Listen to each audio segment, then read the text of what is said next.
കുഞ്ഞിനെ കിട്ടിയെന്ന വാർത്ത പോലീസുകാർ അറിയിച്ചതോടെ ആ കുഞ്ഞ് തന്റേതാകണേ എന്ന പ്രാർത്ഥനയിലായിരുന്നു ഈ അമ്മ.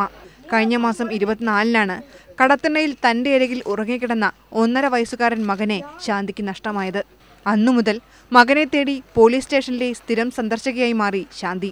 ഒടുവിൽ മകൻ തന്റേതു തന്നെയെന്ന് ശാന്തി സ്ഥിരീകരിച്ചു. പിന്നെ അടുത്തുനിന്ന വനിതാ പോലീസിനോട് നന്ദിയും പറഞ്ഞു.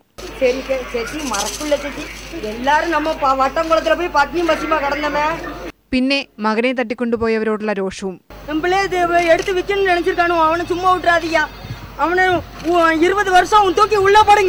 ശാന്തിയുടെ പരാതിയെ തുടർന്ന് റെയിൽവേ സ്റ്റേഷൻ കേന്ദ്രീകരിച്ച് നടന്ന അന്വേഷണത്തിലാണ് ഭിക്ഷാടന സംഘത്തിലെ 2 പേരെ പോലീസ് പിടികൂടിയത്.